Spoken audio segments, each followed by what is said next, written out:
Hello and welcome all of you to the 2024 mains PYQ discussion. The theme for today is Quit India Movement. It's the first question from the Modern India domain. The question is, what were the events that led to the Quit India Movement? Point out its results. So it's a very direct, very conceptual question. First, we have to discuss the events that led to the movement or the causes of it.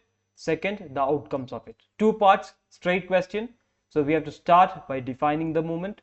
The first part will be events that led to the movement, and the second part would be the results. We have given 5 points in the first part and 7 points in the second part, with a conclusion that deals with proper value addition and the legacy of it, and an introduction clearly marking the point.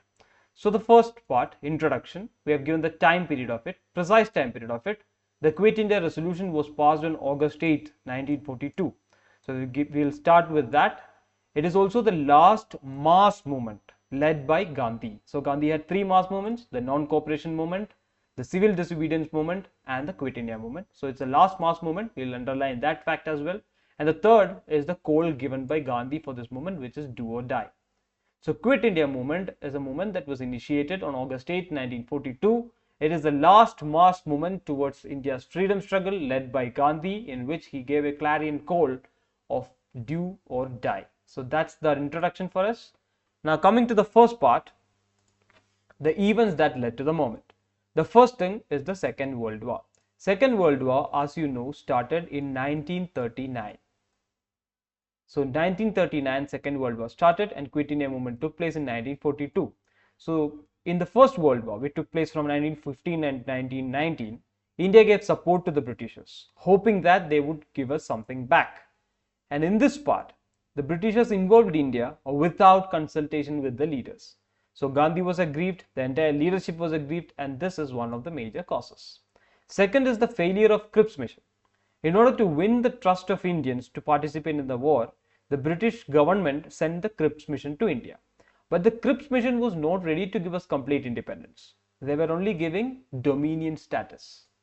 That's why Gandhi called it a post-dated check. So the failure of the Cripps mission is another reason for the launch of Quit India movement.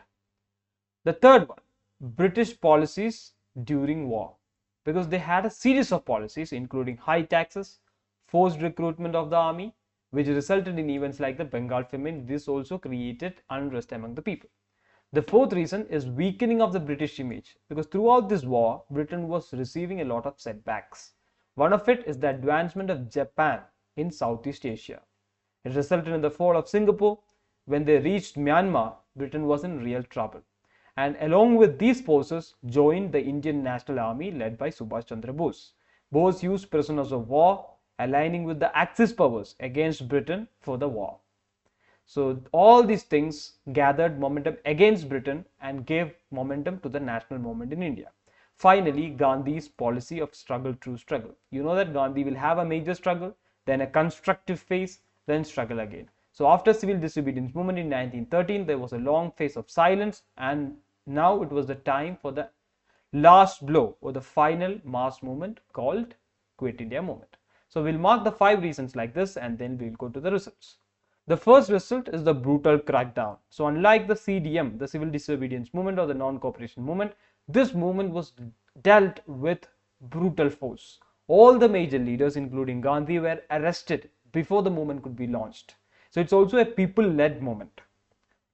And second is the violent suppression, which affected the British credibility. So that was the aftermath of this brutal crackdown.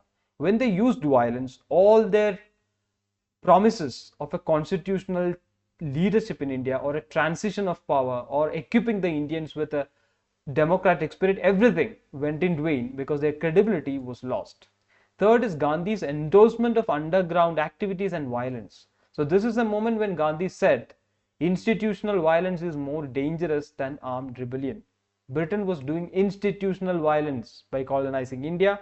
So armed resistance was given a nod by Gandhi in this moment, and this moment compared to non-cooperation and civil disobedience was a very violent moment. Fourth is the people-led movement part, because this movement had a lot of participation. It had students, workers, peasants and women gathered in large numbers against the people, against the British. Fourth is the dominion status. Once the Cripps moment failed, the Cripps mission failed, dominion status was no longer a demand of India. India wanted complete independence. So everything that came after that demanded complete independence. So that was an aftermath. Sixth point is the participation or the role of Muslim League in it. Muslim League did not participate in it directly. They raised the demand of separate state or the August resolution, the Pakistan demand, and finally the events after the Quit India movement was all directed towards partition from the part of Muslim League. Last point is the mobilization of international opinion, especially after the aftermath of Second World War. US and USSR became the two global powers of the world, and they were in favor of India's independence or anti-colonial resistance. So all these are the results of the program.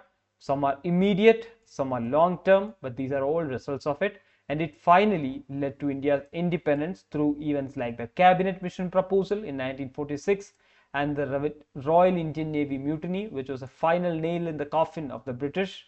So this is the legacy of the event. We have divided into two parts with a proper introduction and conclusion. I hope this discussion was useful for you. Thank you for listening.